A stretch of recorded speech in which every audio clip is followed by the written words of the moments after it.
Garments শ্রমিকদের জন্য সুখবর, আবার বাড়ছে তাদের বেতন। বাংলাদেশে বিদ্যমান শ্রম আইনটি সংশোধন করা হয়েছে, যার ফলে গার্মেন্টস শ্রমিকদের জন্য অনেকগুলো নতুন সুযোগ সুবিধা যুক্ত হচ্ছে। সংশোধিত শ্রম আইন নিয়ে শ্রমিক নেতারা সন্তোষ প্রকাশ করলেও শিল্প মালিকেরা কয়েকটি বিধান নিয়ে ক্ষুব্ধ। নতুন আইনে যেসব গুরুত্বপূর্ণ সংশোধন আনা হয়েছে সেগুলো হল: উৎসব ছুটি আগে ছিল 11 দিন, এখন সেটি বাড়িয়ে 13 দিন করা হয়েছে। আগে মাতৃত্বকালীন ছুটি ছিল 112 দিন, এখন সেটা করা হয়েছে 120 দিন। আগে শ্রমিকদের বেতন 5 বছর পরপর বাড়ানো হতো, এখন 3 বছর পরপর বাড়াতে হবে।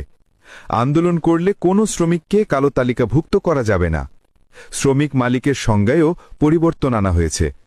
ফ্যাক্টরির বড় কর্মকর্তারাও শ্রমিক হিসেবে গণ্য হবেন এবং সকল সুযোগ সুবিধা পাবেন। আরও একটি গুরুত্বপূর্ণ সংশোধনী হল, আগে 5 বছরের কম চাকরি করলে তাকে কোনো সার্ভিস বেনিফিট দেওয়া হতো না। এখন থেকে কোনো শ্রমিক 1 বছর চাকরি করলেও সে সার্ভিস বেনিফিট পাবে পার্সেন্ট হিসাবে। এছাড়া শ্রমিকদের পেনশনের ব্যাপারটিও বাধ্যতামূলক করা হয়েছে। শ্রমিকের থেকে যে টাকা জমা রাখা হবে, মালিকেও সমপরিমাণ অর্থে তাকে প্রদান করবে, যেটি একজন শ্রমিক চাকরিতে রিজাইন দেওয়ার পর পাবেন। এছাড়াও আগে প্রতি 18 দিন কাজের জন্য একজন শ্রমিক 1 দিন ছুটি পেতেন, এখন থেকে প্রতি 14 দিন কাজের জন্য 1 দিন ছুটি পাবেন। এ বিষয়ে গার্মেন্টস শ্রমিক সংহতির সভাপ্রধান তাসলিমা আক্তার বলেন, শ্রম আইন সংশোধনের মাধ্যমে শ্রম অধিকার নিশ্চিতে এক ধাপ এগিয়ে গেল বাংলাদেশ। আইনটি শ্রমিক বান্ধব হলেও মালিক পক্ষে শঙ্কার কোনো কারণ নেই। এটি বাস্তবায়নে সরকার, মালিক ও শ্রমিক পক্ষকে একসঙ্গে কাজ করতে হবে। তিনি আরও বলেন, আমরা মাতৃত্বকালীন ছুটি 6 মাস করার দাবি করেছিলাম, সেটি হয়নি। আশা করি ভবিষ্যতে মাতৃত্বকালীন ছুটি বাড়ানো হবে। এ বিষয়ে নিট পোশাক শিল্পের মালিকদের সংগঠন বিকেএমইএ সভাপতি মোহাম্মদ হাতেম বলেন, টিসিসির বৈঠকে যে সিদ্ধান্ত হয়েছিল সেখান থেকে সরে গিয়ে সরকার অন্য কারো স্বার্থে বা কারো দ্বারা প্রভাবিত হয়ে শ্রম আইন সংশোধন করেছে। এতে শ্রমিকের স্বার্থ সংরক্ষিত হয়নি, শিল্প ক্ষতিগ্রস্ত হবে, শ্রমিক অসন্তোষ বাড়বে।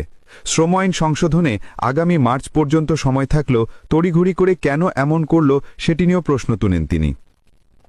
অতীতে দেখা গেছে মজুরি বৃদ্ধিসহ বিভিন্ন দাবি দেওয়া আদায়ে আন্দোলনে নামতে বাধ্য হতেন শ্রমিকেরা। আন্দোলন ঠেকাতে শিল্প মালিকেরা অনেক সময় শ্রমিকদের চাকরিচ্যুত করার পাশাপাশি তাদের কালো তালিকাভুক্ত করতেন। তখন শ্রমিকদের নতুন কারখানায় চাকরি পাওয়া কঠিন হতো।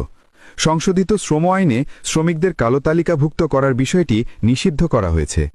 এছাড়া মালিক বা মালিকদের সংগঠনের নিয়ন্ত্রণে শ্রমিক সংগঠন গঠনে উৎসাহ দেওয়া যাবে না। পক্ষপাতিতভাবে বিদ্যমান ট্রেড ইউনিয়নের কর্মকর্তাদের বরখাস্ত করা এবং অন্য ট্রেড ইউনিয়ন প্রতিষ্ঠায় উদ্বুদ্ধ করা যাবে না।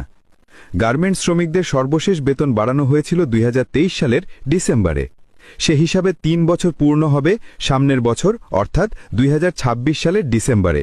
অর্থাৎ 2026 সালের ডিসেম্বরে আবারও গার্মেন্টস শ্রমিকদের বেতন বাড়বে।